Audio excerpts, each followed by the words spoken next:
Welcome to Praveena's home kitchen.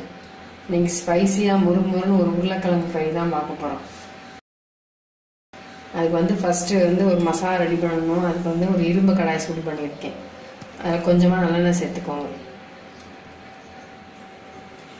நல்லெண்ணெய் சேர்த்து எண்ணெய் சூடானதும் 1 ஸ்பூன் மிளகு, 3/4 ஸ்பூன் சோம்பு, 1/2 ஸ்பூன் சீரகம், 1 ஸ்பூன் கடலைப்பருப்பு, 1 ஸ்பூன் காஞ்ச கொத்தமல்லி, ஒரு 7-8 பல் பூண்டு எடுத்திருக்கேன். அதையும் சேர்த்துறேன்.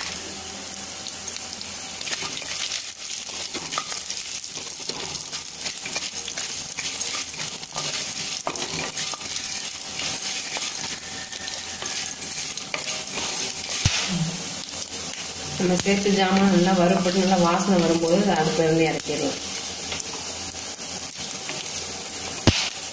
நல்லா ஆறுனதுக்கப்புறம் மிக்சியில் சேர்த்து நல்லா பவுடர் பண்ணிக்கோங்க. வறுத்தெடுத்தது எல்லாருமே மிக்சி ஜாரில் மாற்றிட்டு தண்ணி சேர்க்காம நல்லா பவுடர் பண்ணி எடுத்துக்குவோம்.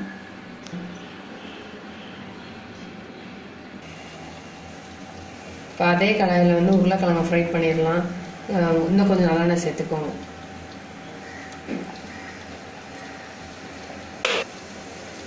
நான் இன்றைக்கி 1/2 கிலோ உருளைக்கிழங்கு எடுத்து இந்த மாதிரி நீல வாக்கில் கட் பண்ணியிருக்கேன். தோல் சீவாமல் தான் கட் பண்ணியிருக்கேன். உங்களுக்கு தேவைப்பட்டால் நீங்கள் தோல் சீவிக்கலாம். இப்போ அந்த எண்ணெயோட உருளைக்கிழங்கு சேர்த்துறேன்.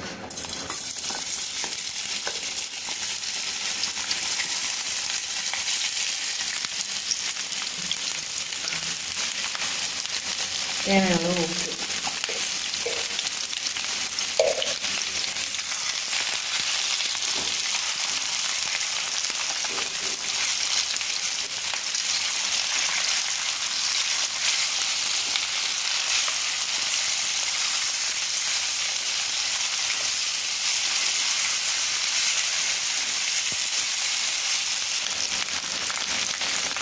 நம்ம ஆல்ரெடி மிளகு வேறு சேர்த்துருக்கோம். நான் இப்போ 1 ஸ்பூன் மிளகாத்தூள் சேர்த்துக்கிறேன்.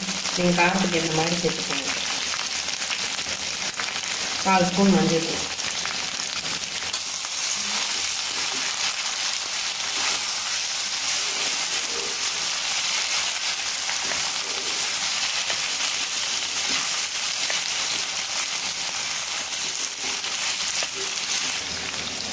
நம்ம அடுப்பை மீடியம் ஹீட்டில் வச்சுட்டு ஒரு மூடி போட்டுட்டு அப்பப்போ ஃப்ரை பண்ணிக்கலாம். நல்லா மொறுமொறுன்னு வரும் உருளைக்கிழங்கு. இப்போ நான் எல்லாத்தையும் மிக்ஸ் பண்ணதுக்கப்புறமா ஒரு மூடி போட்டு ரோஸ்ட் பண்ணிக்கிறேன்.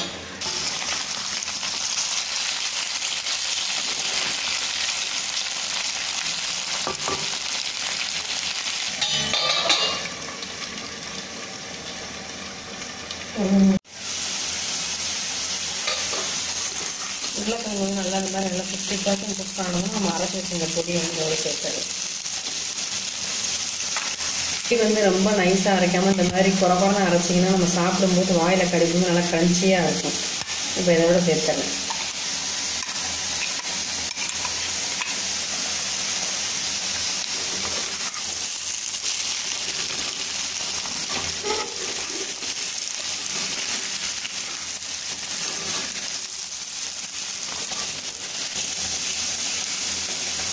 மிக்ஸ் பண்ணி விட்டதுக்கப்புறமா இன்னும் பாதி உருளைக்கிழங்கு நல்லா மொறுமொறுன்னு வரணும். அடுப்பை சிம்மில் வச்சு மூடி போடாமல் இனிமேல் கிளறி விட்டு நல்லா ஃப்ரை பண்ணிடுவோம்.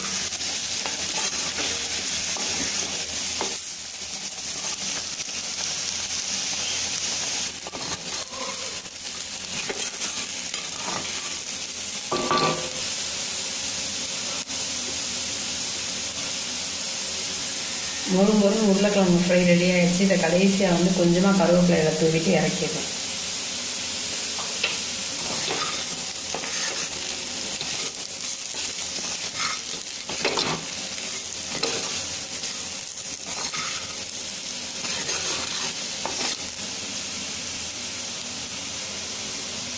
க்ரன்ச்சியாக ஸ்பைஸியாக உருளைக்கிழங்கு ஃப்ரை ரெடி ஆகிடுச்சு. இதே மாதிரி நீங்களும் ட்ரை பண்ணி பாருங்கள். இந்த வீடியோ உங்களுக்கு பிடிச்சிருந்துச்சுன்னா லைக் பண்ணுங்கள், ஷேர் பண்ணுங்கள், சப்ஸ்கிரைப் பண்ணுங்கள். தேங்க்யூ.